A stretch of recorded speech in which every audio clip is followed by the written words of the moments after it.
bakunzi ba BF News kaze mwese kugira ngo dushobore kuyagira hamwe amakuru y'ivyaranze imirongo y'urugamba kuri no musi w'Imana w'igenekezo rya 15 ukwezi kwa gatatu mwaka wa 2025 muri ano makuru turaza kurabira hamwe ibitero bikomeye vy'amadrone za FARDC byabereye muri Karingi ndetse hagoye inganda makuru dufise nuko abatari bake ku ruhande tuza kuvuga bo bamaze kwasiga ubuzima. Sivyo gusa turaza kuyaga ibijanye n'imigwano ikomeye cyane yabereye muri Shabunda Mayimingi ndetse ubu tuvugana ubwo bucikari bubiri bwamaze kuba bugaruka mu maboko ya leta ya Kinshasa cyane mu maboko ya Wazalendo. Amakuru dufise yizewe ava muri Shabunda no muri Mayimingi avuga yuko abasirikare b'u Rwanda canke RDF bariko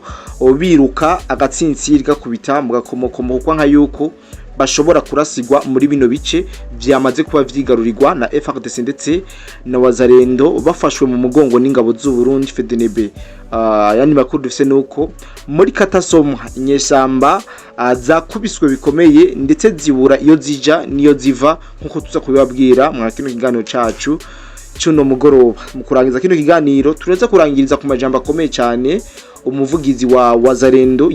yashikirije avuga ukungene imigwano yifashe hariya muri Ho Plateau cyane mu migwano yarikomeye imaze iminsi iriko iraba mu bice bya Minembwe, aho yasibanuye neza avuga yuko imigwano yo hariya muri Ho Plateau isa ni yarangiye ndetse hasigaye yuko bashira mu ntoki canke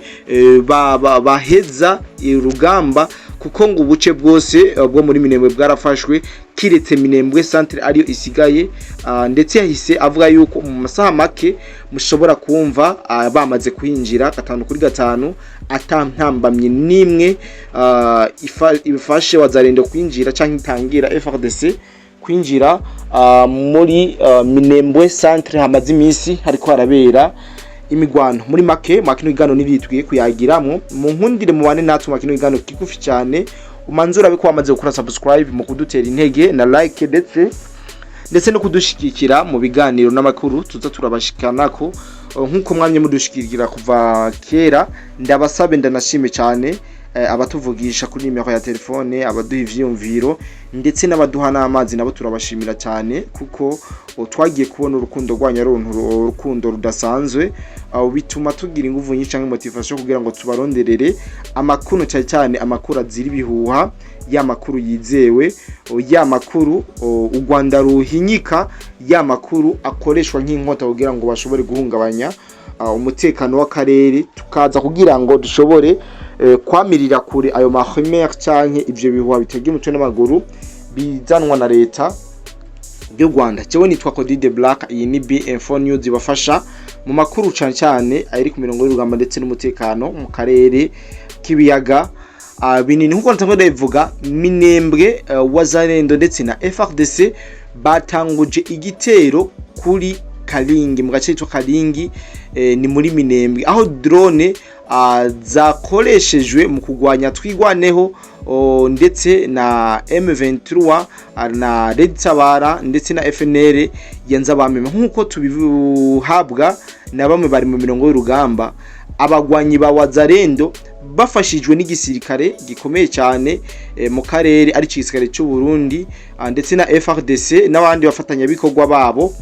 batanguye mu gitondo cyo kuri uw'Imana igenekezo rya 15 ntwarane uno mwaka turimo igitero kinini cyane ku birindiro by'inyeshamba za twigwaneho zikorana n'umuhari wa ASM23 mu karere ka Karingi ni hafi ya Minembwe muri Kivu y'Amajepfo mu buseruko bwa leta iharanira demokrasi ya Kongo. Amakuru dufite yizewe nuko kino gitero catanguye nk'igihe cy'isaha 11 zo mu bucagucagu cange isaha 11 za gatondo, aho igisirikare ca Kongo kare cy'u Burundi Wazalendo bakoresheje amadrone ya gisirikare mu gutera ndetse no gusambura ibirindiro vyinshi vy'izonyeshamba mu karere k'imisozi miremire gafise akamaro kanini cyane mu vya gisirikare. Murabizi yuko imisozi ari bice biri strategique umusirikare ashobora kugwaniramo atakibazo na kimwe. Mwana ndababwira ati burya mu misozi haba horoshe kugwanira ku ruhande rw'abasirikare mugabo mu biyaya biba bigoye cyane kuko birabura canke niba vyoroshe kugira ngo uronke aho ushobora gupozitiona ziya nko zishobora kurasa kure zikangiriza canke zikamirira umu adversaire kure cyane. Abagwanyi ba Wazalendo bo baravuga yuko batazohagarika urugamba gushika barekuye ibisagara n'utundi turere twose harimo n'igisagara ca Bukavu, Goma n'ahandi henshi, aho bavuga yuko mu ngabo za RDF abasirikare bagera kwijana b'abanyarwanda bari mu mutwe w'aba bateroriste M23 AFC bari bavuye mu birindiro vyabo vya Kiseguro mu ntara ya Rucuru. Aha tugiye muri Rucuru tubabwire ukungene naho vyifashe. Aha muri Rucuru bagira bagenda gutera urwaruka rw'abazarendo ba bene igihugu bari ngaha muri Rucuru mu gate bitwa Binza. Batezwe ico bise igico n'abagwanyi ba Wazalendo, ndetse aha bagomvye kuvuga ko baguye mu gatego kadasanzwe batewe n'Abazalendo kuri uno musi. Rero ugwaruka rw'abanyekongo witwaje ibigwanisho Wazalendo rwarabateze aho gatego maze rubafata nka bose kiretse abapfuye gusa aribo batashoboye gufatwa mu kubera ko batari kwikurikiza imirambo. Mu bafashwe harimwo uwo witwa Grace Mahesha, umusirikare w'igisirikare cy'u Rwanda, avuga ko yafashwe ku nguvu n'igisirikare cya RDF cy'inkotanyi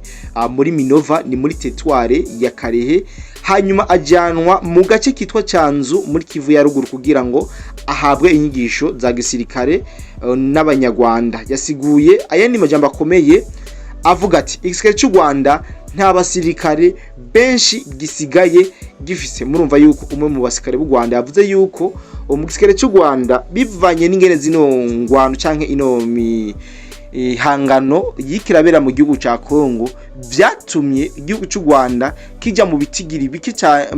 mu gihugu bifise ibitigiri bike cyane by'abasirikare kubera ko abatari bake baguye ngaha ku butaka bwa Kongo, nkuko uyu Grace Maheshi yabisobanuye mu kiganiro yariko araha abamufashe canke leta ya Kongo, ariko arasigura uburyo yinjiye muri kino kiroberi cy'inyeshamba z'igihugu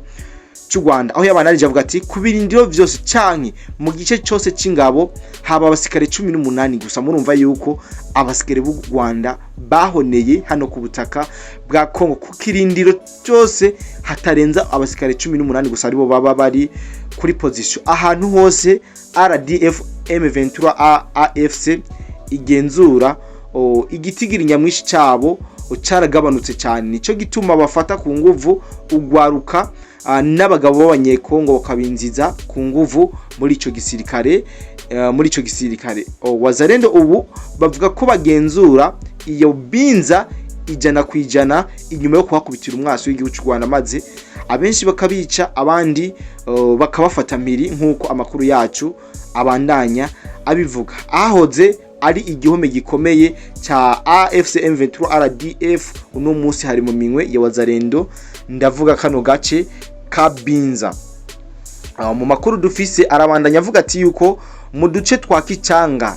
na Kitango hafi y'umupaka wa Uganda na Rucuru ku birometero bike cyane uvuye mu gace bitwa Bunagana, ingabo za AFC M23 RDF ziri gukora ukwisubirako mu buryo bwa gisirikare cyo bitwa repris strategique. Aya niyo makuru tuvuga yuko yari karavugwa muri buno buce nagenda babwira, ariko tibagira yuko ndababwira ibindi bice biriko biraberamo imigwano cyane agace ka Shabunda, Mayimingi, imigwano idasanzwe yabereye muri buno buce tugiye kubabwira, aho mbere twobabwira yuko abatari baki ku ruhande rw'igisirikare cy'u Rwanda bashoboye kuhapfira maze babura n'ikibandura. Abene gihugu aribo bakoze ikivisho cyo kugira ngo bashobore kwegeranya imirambo y'abasirikare b'u Rwanda bayijane ahantu idashobora kubatera ikibazo canke gufatira ingwara. Ndavuga umunuko mu gihe umuryango utabara imbabare Croix Rouge warutevye kuza kwevakiwa ino mirambo y'abasirikare b'u Rwanda. Mu nkundire rero dusimbire ngaha muri Shabunda ndetse na Mayimingi ni vyabaye kuri uno munsi w'igerekezo rya 15 kuri uyu w'Imana kwezi nyine kwa gatatu, aho muri Mayimingi Shabunda habaye imigwano y'inkundura mu buryo budasanzwe n'abagwanyi ba Wazalendo na FARDC. Akano kanyo tuvugana ari bo bariko baragenzura buno buce bwose kari babiri ndetse abasirikare b'u Rwanda amakuru dufite bivuga neza nuko ubu bariko barahunga biruka cyane amaguru akubita mu gakomokomo nkuko tubikura mu masource yacu ari ngaho muri Shabunda ndetse no muri Maimingi. Abagwanyi ba Wazalendo bafadikanije n'igisirikare cya Congo FARDC bafashe ubugenzuzi bwose bw'akarere ka Maimingi mu migwano yatanguye ku munsi w'ejo w'igenekerezo rya 14 ntwarane uno mwaka turimo w'ibihumbi 2026 muri Kivu ya ruguru naho hari amakuru menshi ariko arahavugwa aho ingabo z'u Rwanda AFC M23 zisigaye zigenzura gusa igisagara ca Goma, aho amakuru dufite yizewe nuko Goma yamaze kugotwa nka yose, yamaze kuzengurukwa mu buryo ubucanke ubundi, aho mbere zivuga yuko ziri ku butegetsi bukomeye cyane mu turere two mu bitaro by'icaro. Izo nyeshamba zivuye mu Rwanda ziriko ziratsindwa n'abagwanyi ba Wazalendo bafatikanije n'ingabo z'ubundi FARDC, Tanzania ndetse na Angola. Nkivuga Angola na Tanzania mumve yuko ku munsi w'ejo uheze ariho President Fatih Beto n'abaserukira ivya gisirikare muri bino bihugu vya Angola na Tanzania batera umukono ku bijanye n'amasezerano yo gufashanya mu vya gisirikare na cyane kurungika ingabo zabo ngakutaka bwa Kongo kugira ngo bikunde bafashe leta ya Kongo mu kwirukana uno muhari w'inyeshamba z'igihugu cy'u Rwanda ziri ngaha ku butaka bwa Kongo. Tukiri ngaha muri Kivu y'Epfo, utu turere twa Shabunda, Minembwe twose turi mu maboko ya Wazalendo na FARDC, kiretse Minembwe centre ikiberamo imigwano ikomeye cyane. Hari amafoto n'amavideo y'abasirikare ba Wazalendo bari ku mirongo y'imbere ku rugamba muri Maimingi, aho baboneka bariko bararyoherwa mu buryo budasanzwe, baryohewe ndetse bakanashimagiza cyane Colonel Tiki asanzwe ari karayobora urugamba muri ubwo buce ku ruhande gwa Wazalendo. Rero twababwiye ko tutazigera turika kubaha amakuru ko ari kose cyane ya makuru aziri binyoma, ya makuru atandi muzo yakura atari kuri BM4 News. Ibyo byose ukaba ubibona mu gihe wamaze kumekinga shwa ko koze subscribe ndetse ukazura nafyonda kuri like kano kamenyetso ko gukunda cyangwa dislike mu gihe utaba wakunze ikiganiro, tukabona uburyo tugiye gukosoramwo ibiganiro tuba twabahaye. Wazalendo irabandanya ivuga ati ntituzigera duhemukira leta yacu ya Kongo, aho mbere muri Goma muri quartier yitwa Jolibwa umwana w'umuhungu avuga yuko ari umunyarwanda yafashwe n'abene gihugu bamusanze ariko ariba inkoko mu kibanza cy'umuntu, nkuko ivyabona vyavuze cyangwa amasource yacu ari ngaho muri ivyo bice bitubwiye. Abanyagihugu bavuga ko ubusuma bw'impene, inkoko n'ibindi bintu vyo mu ngo